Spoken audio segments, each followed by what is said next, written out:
Shalom teman-teman, berjumpa kembali bersama kami di dalam acara Cornerstone Connection. Dan pada saat ini kita memasuki di Sabat yang ke-9. Luar biasa, sudah sampai ke Sabat yang ke-9 di triwulan yang ketiga tahun 2024. Baik, sebelum kita mulai, mari kita bersatu di dalam doa. Mari kita berdoa. Terpujilah Tuhan di surga, pada saat ini kami akan mempelajari firman Tuhan. Kiranya firman yang akan kami dengarkan itu boleh menjadi berkat bagi sesama, dan terlebih kiranya Tuhan menjadikan kami menjadi alat Tuhan untuk menyampaikan berkat. Terpujilah Engkau, pimpin dan sertai kami, dalam nama Tuhan Yesus kami berdoa. Amin.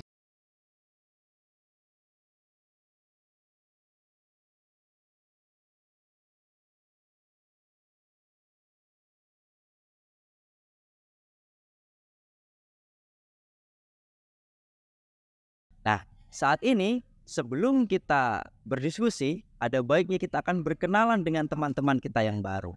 Untuk yang pertama, kita persilakan teman kita yang baru memperkenalkan diri. Hai, selamat sobat. Nama aku Debbie. Aku kelas 12 IPS dari Sekolah Pendidikan Advent Semarang. Selamat sahabat, nama saya Viola dari Pendidikan Advent Semarang. Saya sekarang duduk di kelas 12 IPS. Oke, jadi ada dua teman sahabat kita yang baru dan satu lagi yang sering berdiskusi dengan kita semua, yaitu Samuel, ada di paling ujung ya, Samuel ya. Dan pada saat ini segala diskusi kita akan dipimpin oleh Samuel. Waktu dan tempat saya persilakan kepada Samuel. Baik, selamat sahabat semuanya. Pada sahabat ini kita memiliki judul, yaitu judulnya dan ayat inti kita terdapat dalam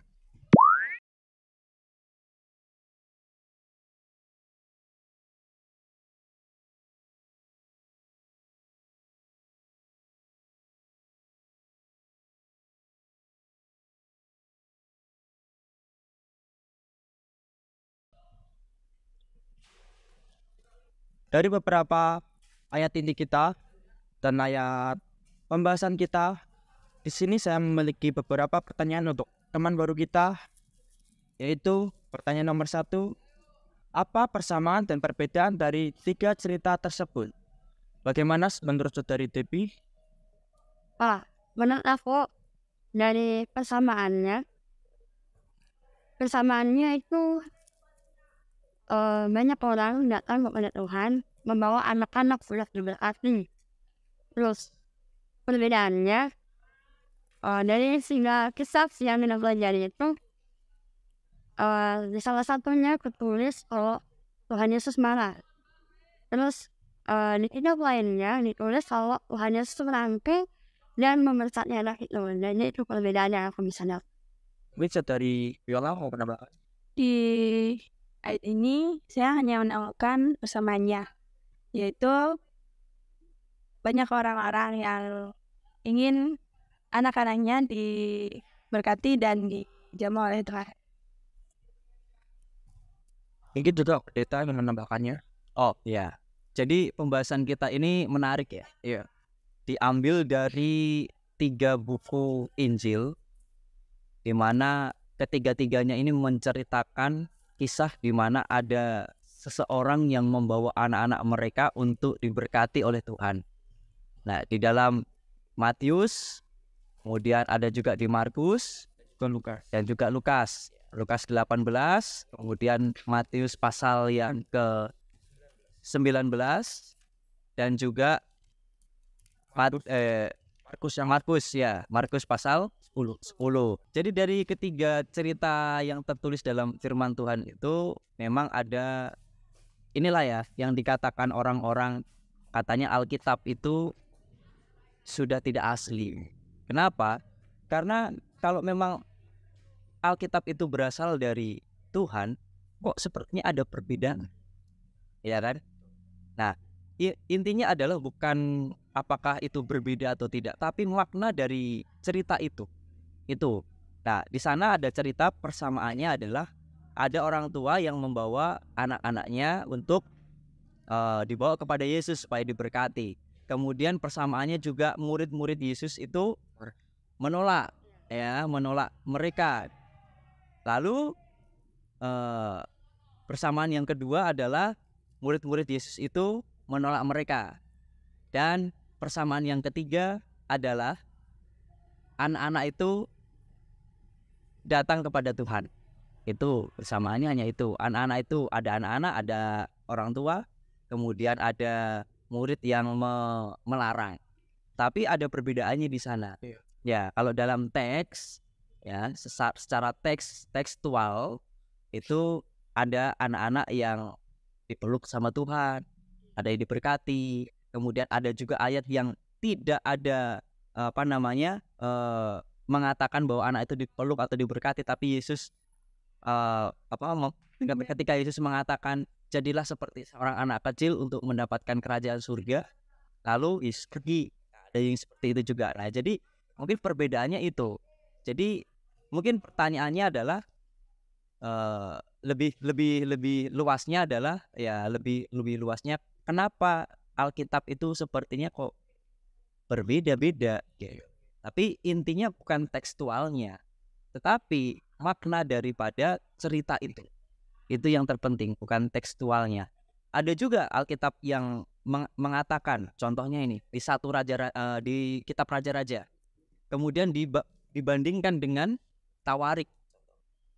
Nah, itu mereka ada cerita yang sama, tapi dari jumlah pasukan itu berbeda. Ada yang bilangnya sekian, yang ini sekian. Loh, ini Alkitab dari Tuhan kok sepertinya berbeda. Nah, bukan secara tekstual, bukan secara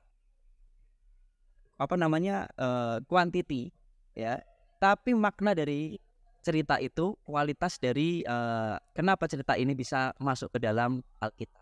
Itulah yang mungkin boleh saya tambahkan. Saya kembalikan. Terima kasih pendeta atas jawabannya yang sudah cukup jelas. Maka kita akan melanjutkan pertanyaan yang kedua. Kenapa orang tua membawa anak-anak mereka kepada Yesus? Dan juga kira-kira sifat Yesus itu seperti apa? Ingin menjawabnya? Siapa dulu nih? Yang nggak jawab? Mungkin Viola mau jawab? Ya, Viola. Oke. Siapa dulu? Debbie. Menurut aku, kenapa orang-orang membawa anak-anak mereka kepada Yesus? Ya, karena supaya mereka diberkati oleh Tuhan Yesus, tuh kan? Terus sifat Yesus yang membuat dia disenangi, ya karena dia penyayang sama anak kecil. Jadi semua anak kecil kan pasti suka tuh sama orang yang lembut, orang yang ramah, penyayang. Pasti mereka dekat. Jadi mereka itu bisa melihat sifat Yesus yang menyayang. Jadi mereka membawa anak-anaknya untuk diberkati oleh Tuhan. Mungkin kalau saya ingin berpendapat, karena Yesus itu adalah terkenal dengan maha kasihnya. Anak itu juga mungkin karena ketulusan mereka. Mereka itu juga memiliki kesukaan terhadap kasih. Maka dari itu mereka juga memiliki rasa keinginan terus-menerus untuk dekat dengan Tuhan Yesus karena Ia maha kasih. Dan juga tentu anak itu mungkin senang kan untuk mendapatkan kasih terus. Kasih itu juga melingkupin dari sayang, juga penyayang, juga bagaimana ya? Mungkin hal-hal baik yang Tuhan miliki, mungkin itulah karena anak-anak itu ingin dirinya anak kecil itu langsung datang kepada Tuhan Yesus untuk dijamah dan didoakan dan diberkati. Mungkin ada tambahan lain dari teman-teman kita? Saya setuju dengan pendapat dari Debbie dan Samuel. Mungkin orang tua dari anak kecil tersebut ingin memberikan anaknya kepada Tuhan karena Tuhan penyayang, mengasihi, dan juga karena itu juga maka mereka ingin anak mereka diberkati oleh karena kasih dan sifat yang Tuhan Yesus miliki. Kalau saya mungkin mau nambahkan ya, cerita ini kenapa orang tua mau membawa Yesus? Karena orang tua ini mungkin pertama dia sudah tahu siapa Yesus. Ya, saya pernah sakit gitu kan, karena saya sakit, sama dokter ini ndak cocok, sama ini ndak cocok. Tapi karena ada yang mengatakan, oh kalau dokter ini semua anak itu hampir semua cocok, akhirnya dibawalah ke situ dan sembuh. Berarti ya mungkin di antara kita itu cocok-cocokan sama dokter. Tetapi buktinya ketika saya dibawa ke dokter si B itu, dia bisa memberikan saya kesembuhan meskipun Tuhan yang menyembuhkan, tetapi melalui dokter itu. Nah, di sini orang tua pasti juga akan melihat gimana Yesus itu. Sebelumnya pengajaran Yesus itu apa? Ya, kalau di di ayat-ayat sebelumnya kalau kita baca, karena di sana kan hal mengikuti Yesus kan melalui anak-anak. Nah, di sana itu ada cerita-cerita yang lain. Ada di mana Yesus itu bertemu dengan seorang yang pemungut cukai, Yesus menyembuhkan dan yang lainnya. Di sana melihat seperti pengajaran Yesus ini lain daripada yang lain. Nah, perlu kita ingat bahwa Yesus itu guru juga. Dia juga tabib, dia juga ini. Nah, bisa jadi orang tuanya ini pengen supaya anak-anaknya itu diberkati. Dan itu tadi apa yang dibilang Debbie tadi juga bagus itu. Karena Yesus adalah penyayang. Yesus itu apa tadi sifatnya? Kasih. Karena dia adalah Maha Kasih yang selalu memberikan kasihnya kepada umat-umat manusia, kepada sesamanya. Sehingga dilihatnya kan, wah ini bisa jadi nih orang tua melihat karena ini orang ini benar-benar tulus, ya kan? Pasti anak saya akan apa? Akan diterima. Dan buktinya benar bahwa Yesus pun ketika anak-anak itu dibawa, Yesus pun mengatakan supaya biarlah anak-anak itu datang untuk saya berkati. Ya, artinya melihat ketulusan Yesus, melihat kasih sayang Yesus yang membuat anak-anak itu diberkati oleh Tuhan. Jadi sifat Yesus di sana, dia adalah seorang yang maha kasih dan penyayang. Terima kasih atas jawabannya pendeta. Kita akan melanjutkan pertanyaan kita ke nomor 3. Bagaimana reaksi daripada murid-murid Tuhan terhadap tindakan anak-anak tersebut? Kira-kira bagaimana tindakan murid-murid Yesus terhadap anak-anak dan juga mungkin orang tua yang membawa anaknya kepada Yesus? Apa kira-kira? Kita sudah baca semua. Siapa duluan? Mungkin saudara Viola mau mengawalinya. Di sini kita sudah baca di 3 ayat ini bahwa murid-murid Yesus marah terhadap hal itu.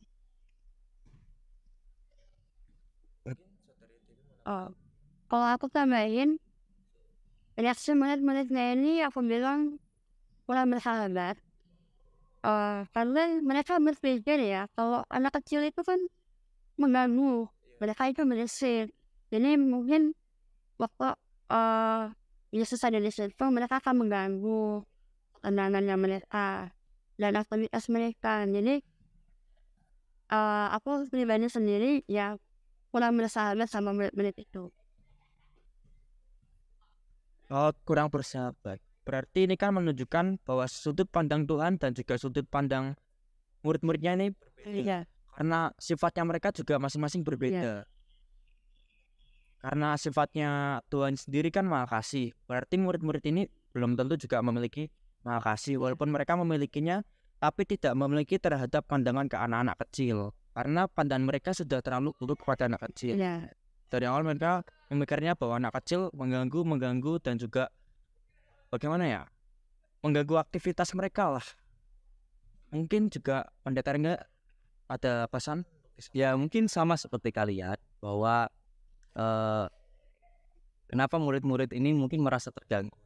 Ya kadang kita di gereja pun ketika ada anak-anak gitu kan kita ribut, bukan kita ribut, anak-anak itu ribut, kita jadi ini fokus. Biasanya gini, kenapa anak-anak itu dipisahkan?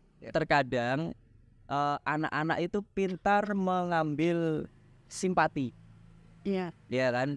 Jadi pernah ketika kita di gereja contohnya kan, tiba-tiba ada anak kecil yang dia pertamanya ndak ngomong apa-apa, tiba-tiba gitu-gitu teriak atau gimana.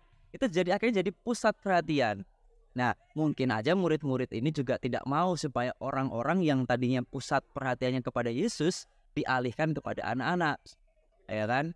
Jadi ya kalau dilihat dari sudut pandang yang positif, sebetulnya murid-muridnya pengennya juga orang-orang ini supaya lihat Yesus, jangan lihat yang lain. Tetapi tidak itu juga, karena saya pernah baca buku mengatakan bahwa sekalipun anakmu itu ketika kita mengadakan perbaktian, bawalah anak-anak.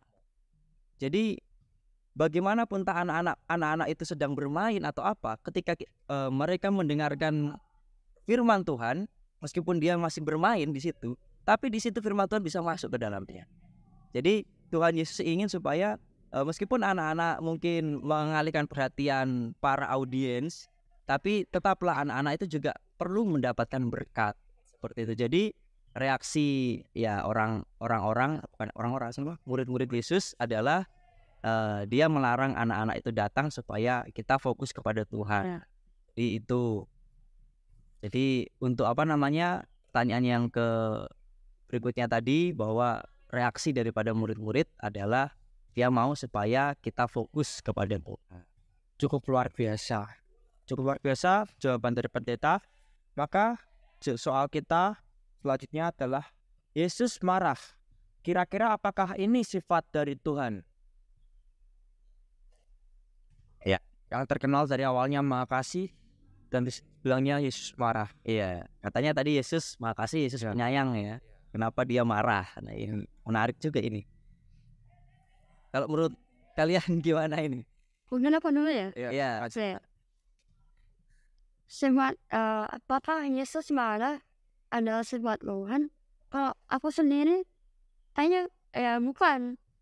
Karena sifat Tuhan itu penyayang, lemah lembut, dan sabar. Dan kalau dibilang Tuhan itu sabar, pasti kan gak suka marah kan. Nah, aku bilang marah adalah bukan sifat Tuhan.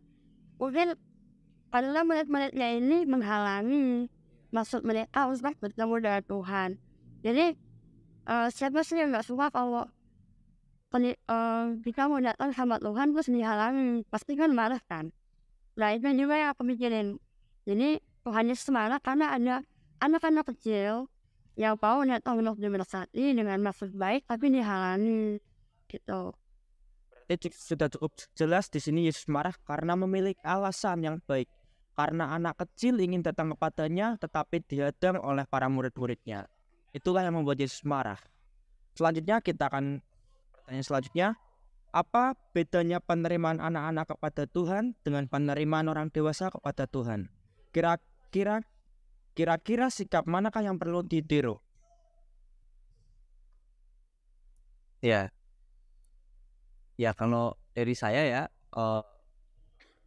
lebih bagus yang mana sifat penerimaan pada Tuhan itu, apakah seperti orang dewasa atau seperti anak-anak ya kan? Kalau belajar dari firman Tuhan, Tuhan selalu katakan itu haruslah kita seperti anak-anak. Mungkin kenapa? Anak-anak mungkin menerima dengan tulus hati, dia tidak menggunakan hatinya. Kalau kita ini kadang kalau sudah besar, apalagi sudah remaja mendekati dewasa, kalau sudah dikasih tahu itu kadang egois. Ya, egonya muncul. Mungkin anak-anak tidak. Jadi ya itu mungkin perbedaannya. Lebih bagus mana kalau orang dewasa itu ketika dikasih nasihat dia masih berpikir. Kalau anak-anak kasih tahu dia tidak perlu berpikir dan dia langsung lah. Itu sih kalau dari saya. Mungkin ada dari teman-teman mau menambahkan pertanyaan tadi.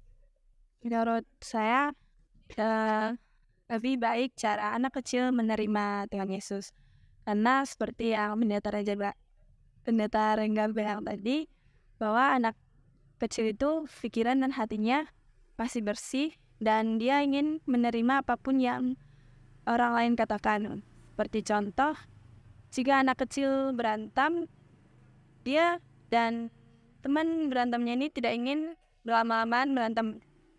Maksud saya, besoknya pasti dia akan memaafkannya. Nah, di sini kita tahu bahwa hati semua anak kecil itu tulus dan masih bersih, dan dia masih berpikir dan bermain dalam imajinasinya sendiri. Jadi dia tidak berpegang pada apa yang jadi pikirannya sendiri, tapi dia mau menerima nasihat ataupun ajakan yang orang lain sampaikan pada dia. Terima kasih, jawabannya sudah cukup jelas. Kita di sini memiliki pandangannya masing-masing, tapi juga kita memiliki pandangan kita sendiri. Dan kita telah sampai pada soal yang terakhir kita di sini. Kenapa cerita ini masuk ke dalam Alkitab dan pesan apa yang Allah ingin sampaikan kepada kita? Kira-kira kenapa cerita ini masuk ke dalam Alkitab? Aku jawab dulu nih. Yes. Oke. Kenapa cerita ini masuk ke dalam Alkitab? Terus pesan apa yang Allah ingin sampaikan melalui cerita ini? Menurutku, kenapa pesan yang pertama? Kenapa cerita ini ada di Alkitab? Ya karena itu buat mengingatkan kita kalau firman Tuhan itu nggak cuma buat orang dewasa. Jadi nggak cuma firman Tuhan, tapi berkat Tuhan juga itu nggak cuma buat orang dewasa yang lebih sering mendengarkan firman Tuhan. Tapi berkat sama firman Tuhan itu juga ada buat anak kecil. Jadi jangan halangi anak-anak kecil. Bahkan kita harus bawa anak-anak kita, anak-anak kecil, adik-adik kita yang masih kecil datang ke gereja buat dengerin firman Tuhan. Terus pesannya, ya kita nggak boleh menganggap siapapun rendah karena mereka masih muda. Itu dalam 1 Timotius 4 ayat 12. Biarlah orang lain tuh menilai kita, nggak boleh orang lain menilai kita rendah karena kita masih kecil. Habis kita bisa lakukan apa yang lebih besar dari ini. Itu menurutku. Mungkin ada tambahan lagi dari... Ya, sangat bagus ya yang disampaikan oleh Debbie tadi bahwa kenapa kira-kira ayat ini bisa masuk dalam cerita Alkitab. Kan Alkitab itu dituliskan oleh orang-orang yang dimana mendapatkan ilham daripada Roh. Dan pastinya kenapa Tuhan mau cerita ini masuk di dalam Alkitab, pasti ada pesan, ya kan? Ya itu mungkin pesannya yang disampaikan Bibi tadi bagus, bahwa firman Tuhan itu tidak hanya untuk orang dewasa, tapi firman Tuhan itu untuk anak-anak pun. Itu juga berlaku, bukan hanya untuk orang dewasa, tetapi untuk anak-anak kecil juga perlu. Meskipun anak kecil, cara kita menyampaikan firman Tuhannya itu berbeda dengan orang dewasa, tetapi firman Tuhan itu cukup.